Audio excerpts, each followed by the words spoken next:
Okay, I haven't answered a question like this. So how does someone know if they have a case?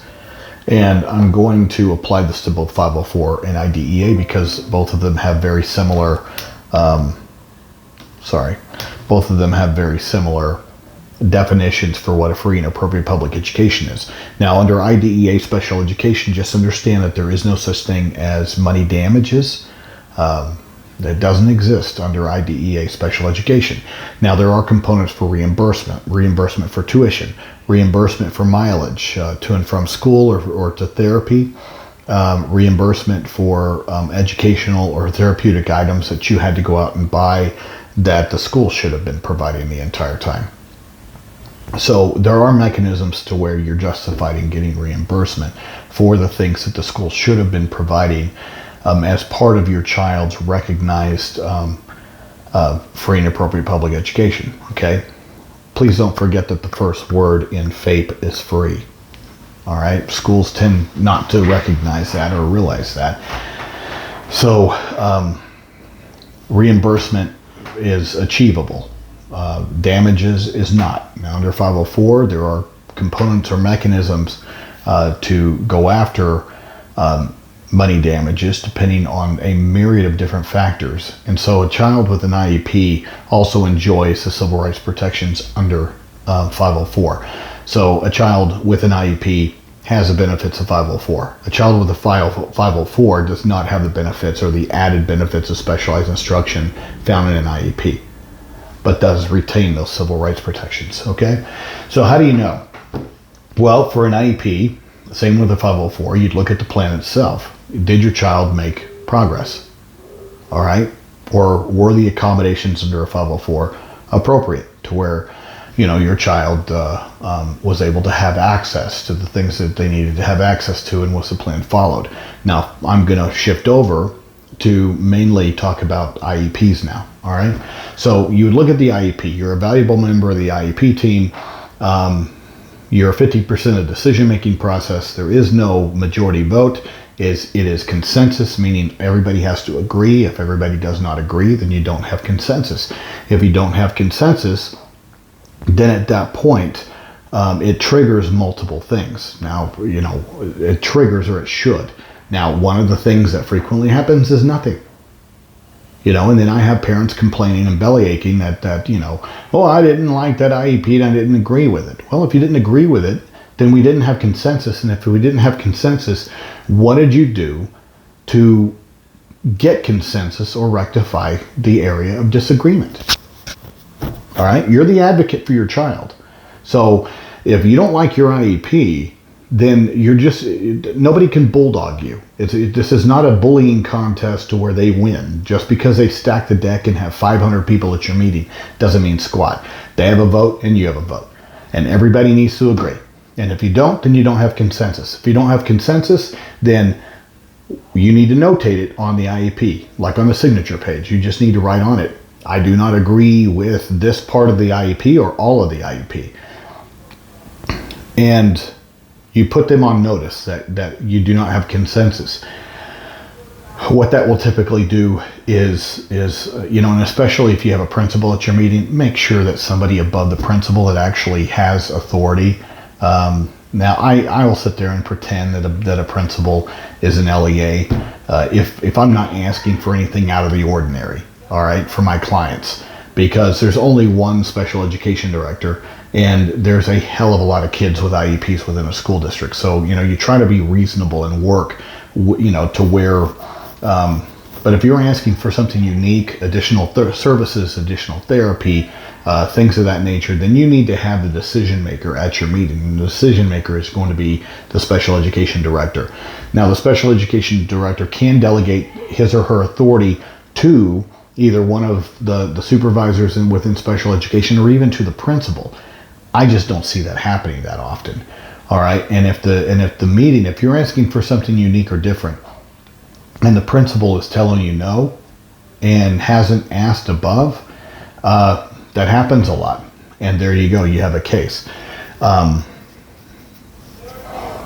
But you need to just understand that I would go through the extra step to make sure that the special education director is aware of the disagreement, so that they have an opportunity to try to reach consensus by finding a middle ground or a negotiating aspect, and then reconvene and discuss it and adopt it so that there is consensus. The other one is requesting a facilitated IEP meeting if you happen to live in a state that offers that as a additional service. Alabama does. I believe, just check your regs, okay, in your state to see if they offer facilitated. A lot of states are moving toward offering facilitated meetings. The next one is mediation. You can ask for mediation, and the state will provide a mediator to mediate your meeting free of charge to both sides. And then you try to work out your disagreement there. The other one is due process, which is they assign a neutral hearing officer, and then, if you need to, you have to have a hearing, and then the hearing officer decides, okay? That is the area, along with mediation and sometimes facilitations, that I work under, okay? Then you have the state complaint. And you can file a state complaint. They'll do an investigation. At least your Department of Education would do an investigation, and at that point would render a decision whether or not the corrective action needs to happen. Those are all the mechanisms if there's a disagreement. Of course, going back to the IEP team, it typically will resolve some of these, but the school has to know that you are not in agreement, okay?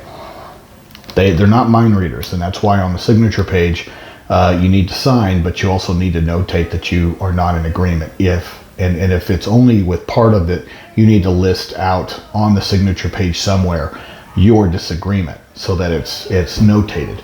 Okay, your behavior plan. If your behavior plan's out of whack, then you got a case, because the behavior plan is connected to the IEP, and if the behavior's out of whack, then I don't see how a child is receiving a free and appropriate public education, because the behavior is impeding their ability to learn, and it's also impacting the learning of others. So if that's the case, then you can always tell if your child is being punished a lot, okay, either out of school suspension, a lot of in-school suspensions. Now, in-school suspension is not counted as an out-of-school suspension, but a school system can get themselves in trouble if they do too many in-school suspensions, because it shows a pattern of disciplinary removals from the learning environment. So keep that in mind. If your child is being punished with silent lunch, silent snack, having those things removed, if there's just a lot of punitive things within your child's behavior plan, it's not supposed to be. It's supposed to be majority positive behavior interventions, not reductive or negative consequences, okay? Because if a child cannot appreciate the consequence, then the only people that are getting any jollies out of the behavior plan are the adults at the school, enjoying the child's punishment, which of course can be a motivator for school people, that they want their pound of flesh, they want their ounce of blood, and it makes them feel better to sit there and punish a child, even though the child doesn't get anything from it at all. Those are the things that sort of tell you that you have a good case, because those things need to be corrected. Okay, related services. If your child's not getting enough speech language, enough OT, PT, ABA therapy, psychological services, and mental health, all of those things would be related services. Now, what are they related to? They're related to your child's educational performance areas, okay? Everything where the goals are being developed. So these are related to here. And if your child has let's say, deficits in reading, and has major language deficits, well, the language services are going to be related to the academic area, the educational performance of academics. So if your child's not receiving those, then I don't understand how your child would be able to progress measurably and tangibly in this area without those corresponding related services to go along with it. All right, so there's another analysis. And so you would look at your related service areas. Educational performance areas that correspond to those would be communication, functional skills, academics, social emotional development, including behavior, and if your child is ninth grade or over 14, then you also have to add in transition services. Those are all educational performance areas where we develop goals, okay? And so anything over here that would be related to these areas would be part of that analysis. You would also have bulldogging.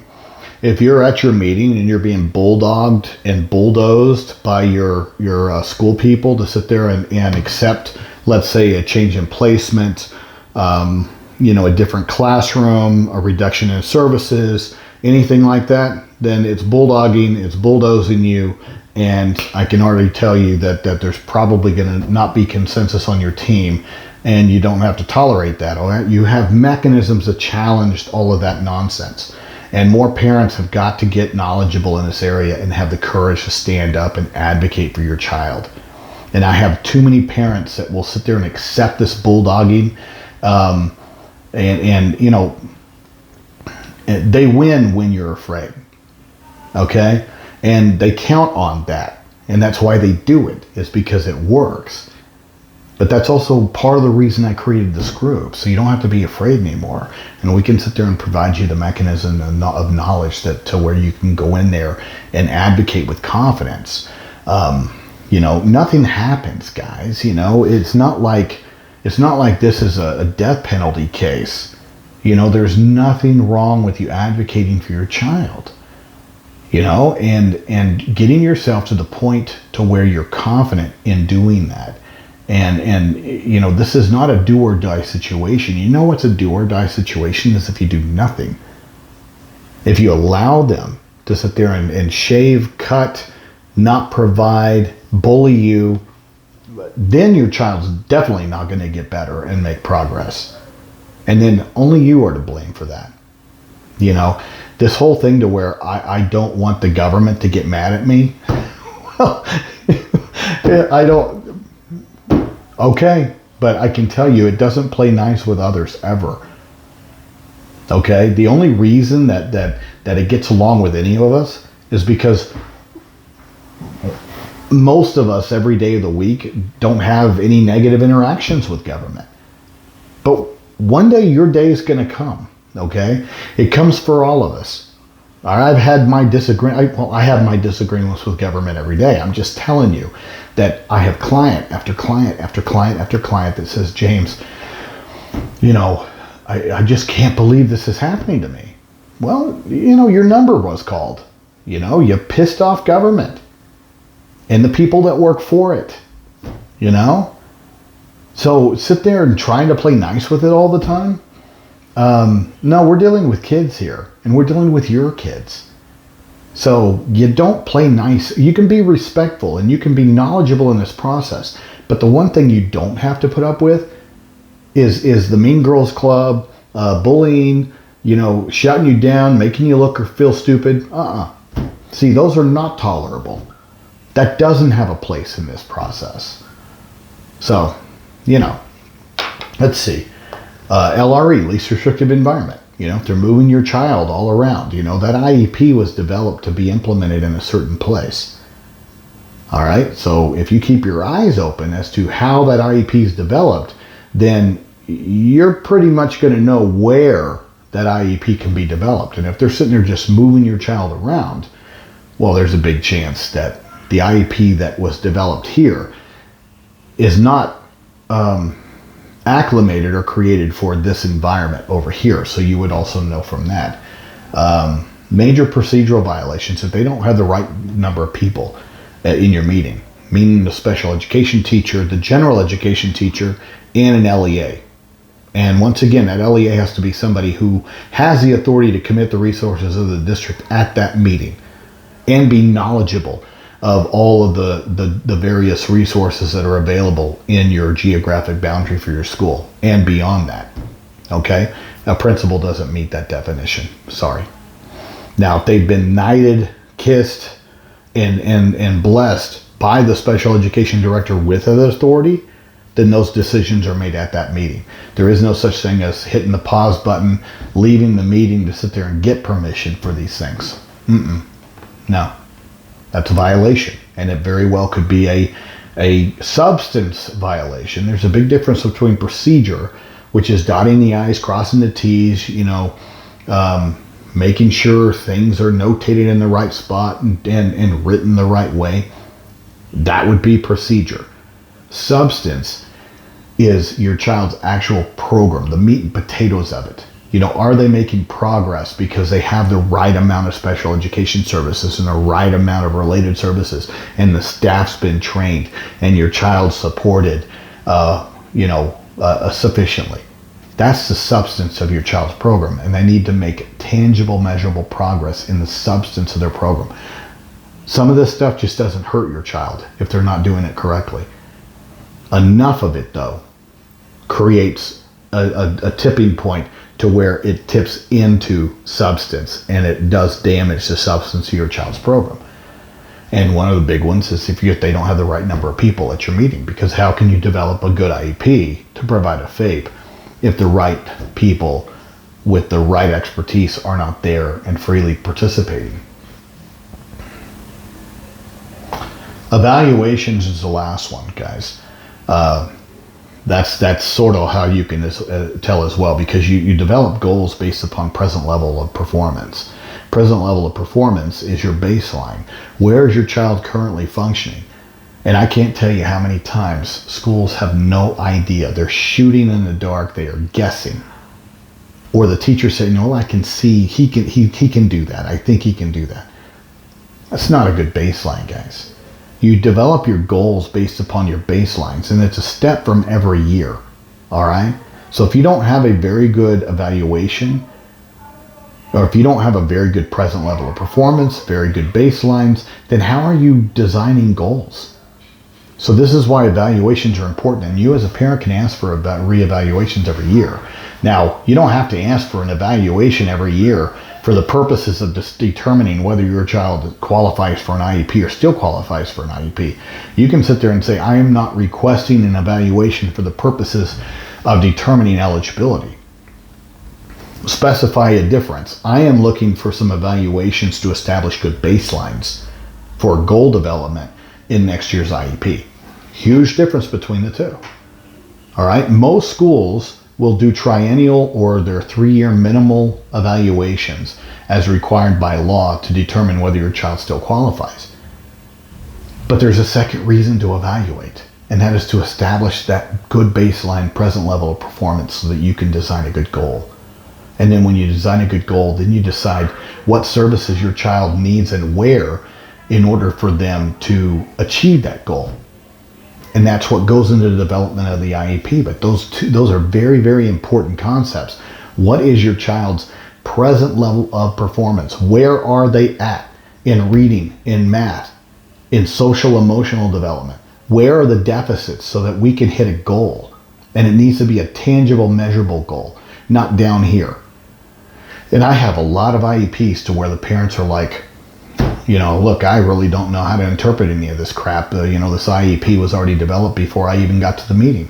They're allowed to do that in order to save time. But that doesn't excuse you from training your eye to look for the baseline, asking where the hell they got the baseline from, and then where they got the goal from. Because many times I'll be quizzing the parent and they'll sit there and say, James, my kid can already do that. Why didn't you say something when the IEP was developed 6 months ago? Well, I didn't notice. Not until I started having problems. And then you turn your eye to it. Okay? Very, very easy things to prevent. But just keep that all in mind. All of those things go into an analysis that we do in our firm to determine whether or not you have a good case. And those are all things that we look at. Every one of them are things we look at. But one of the things I didn't touch on, guys, is your intuition, especially mother's intuition. Trust your gut. You know when things aren't going right. But try to work within your IEP team to try to get those things resolved, Make sure that you notate and you keep documentation. Make sure that you're emailing. And make sure that you have a record. Don't do this stuff via the phone, because it's their word against your word. Conduct your business like you need to conduct your business, and that's in written form so that you have documentation of it, okay? That's going to save you, and it's worth the time.